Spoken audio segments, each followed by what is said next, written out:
the gender blenders folks are going to recognize you with that nice pink hair. No, you know, we could always just talk about lions and tigers and bears. Ooh!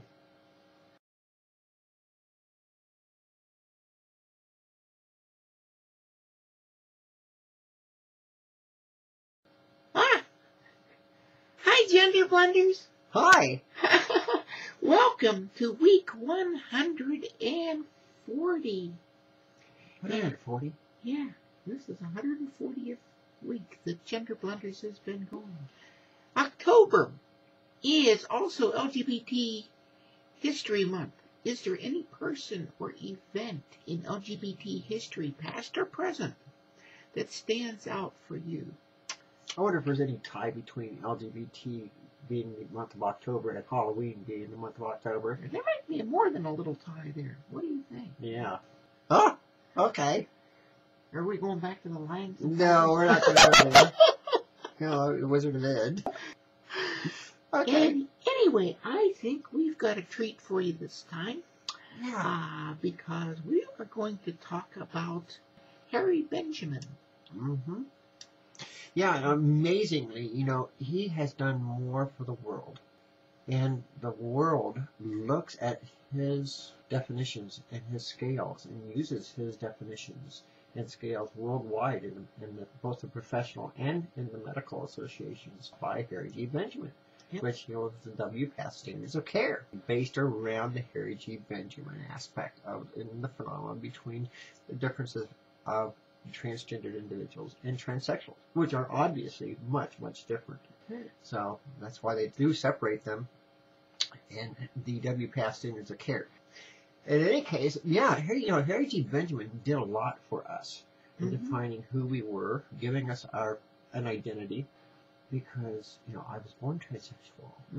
And as we know, transsexuals it carries a precise medical definition as to what we are. It gives us our identity as to who we are, although we had to hide it so much more, and that was even tougher to hide and pretend to be someone that you're not, versus hiding whether or not you are gay or lesbian or bisexual, because that's just a matter of, you know, what your preferences and stuff are. Trying to be a guy when you're not, when you're a girl, is very difficult to do. Yeah. You know, I'm asked, and I'm always telling people, I don't know what it's like to be a guy. A lot of people said I did a pretty good job, but I'm going, you know, but I just copycatted. Yeah, well, we end up being pretty good actors and actresses. You know, that's the only thing that we could do. As we know now, LGBT stands for lesbians, gays, bisexuals, and transsexuals, not transgender. I.e., therefore, you have LGBT, which would be noun, versus noun, adjective, which is an umbrella term for transgender. Everybody wants to add every letter in the alphabet. Pretty soon, it's not going to be LGBT. It's going to be LGB. It's going to be a total of 26 some odd letters as soon as everybody figures out what in the world word to use for each of the letters of the alphabet. We need to separate ourselves from that, I believe. You know, it's just... it's getting a little bit out of hand. It is way out of hand. You know, we have pride, and that is for, you know, lesbians, the gays, bisexuals, and the transsexuals, who are well-defined. There's been a lot of evolution, you know, that has occurred. And actually, a lot of that evolution, we can thank Harry G. Benjamin for. Exactly. Absolutely. By all means, you know, it's a precise definition. Condition. It's not... You know, it's not an infliction. It's not a disease. It's not something that's curable. In fact, it's been found that those people who have ever tried to cure somebody of something like this, whether they be in a gay society or especially the transsexual society, since ours is physical, an actual physical, precise condition, has created more dysphoria and has created even higher percentages of those wanting to commit suicides and stuff like that. Yeah, because you can't change the physical anatomy. Right. You know, Harry G. Benjamin, you know, it started in 1956. I was born in 1955. You're not supposed to give your age. Huh? You're not supposed to give your age. I didn't. Oh, okay. Not if you don't know what today is. That's true. We could be recording this on a different time zone. That's right. You know, we're in Thailand still. I'm still in Thailand time. Well, You're still you. I'm still partially on Thailand time. Yeah.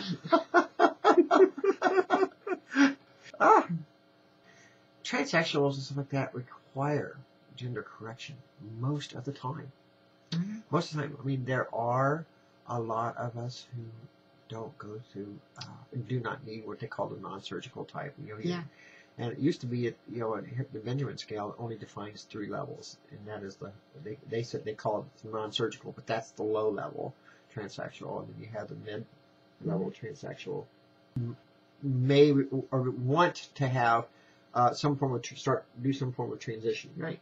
Be it medical transitioning to hormone therapy, so on and so forth, and they find themselves quite happy with that. And then you have the intense level, which they're going to want to do something that's going to completely make themselves identifiable. You still find that in all other categories, and the intense mostly want to go and have the surgeries and stuff like that, looking for the affordability. And then you have the extremes, and the extremes absolutely necessarily have to have, which is what I am, because it's either that or die, and you knew that. Thus, it required a lot more surgeries too. Sure. I literally, seriously, told you, yes, and we're going to describe a lot of this later in this video. I literally feel like I've been cut in half and resewn back together, because they had to do so much work on me over in Thailand. And I'm kind of like leaning over, but not toward my sister. I'm leaning over because I have to say it's kind of uncomfortable right now, but I'm going to. There's a lot of slow healing. Well, if you notice, the hole's gone. The hole's gone. Yeah, Yay! But there's still a little swelling and stuff there that I have to go through and get that down. And the nose, they made the nose smaller. Not as small as what I wanted, but it's better. I don't have that big flare anymore. Well, I wish I had a better, more of a flare, but I'm working on it. But in any case, transgender didn't become popular until in the early 1960s. Mid 1960s, they decided to start using the word transgender as an umbrella term. And basically that was to decide and disseminate and describe themselves away from those who were transsexual, based upon the fact that transsexuals were a phenomenon, as Harry G. Benjamin explained, that science was very, very adamantly attracted to, and wanting lab experiments and wanting to dissect people and so on and so forth to describe and to more precisely define the medical condition upon which we are born. So the transgender people decided, okay, we'll call ourselves transgendered. Then we will not be so attractive to the scientific community, because drag queens, you can't go in and dissect them to find out what makes them a drag queen. That's a profession. Same thing was with drag kings and cross-dressers and so forth. It defined them away from us who were transsexual. Or Christine Jorgensen, who was one of the originals. Who, when they came out, she came out. She couldn't come out in society. In fact, had to go over to another country and secretively go through her operation, change her identity, and then live with a relative overseas throughout most of the rest of her life. And she was transsexual.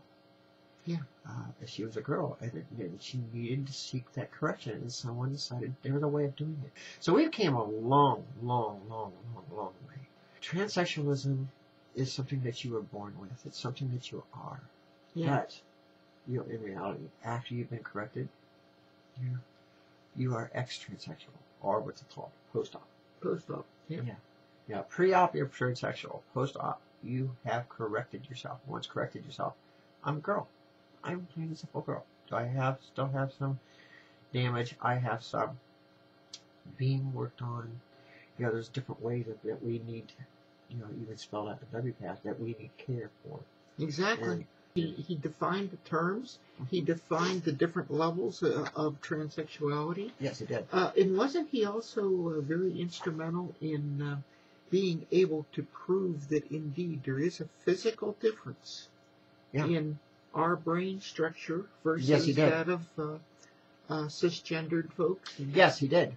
but based upon the hypothalamus of the brain, so forth, the difference in sizes between male and female, it was found through Harry G. Benjamin that you can't vary that one way or the other. You can't make there's a definition between the wiring and the structural makeup of a female brain versus a male brain.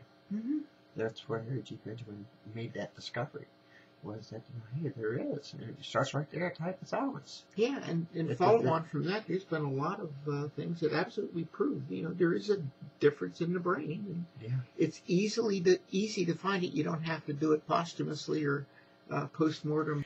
But intersex people and stuff like that are all transsexuals to one degree or another, and we are. It's nature selected. Yeah.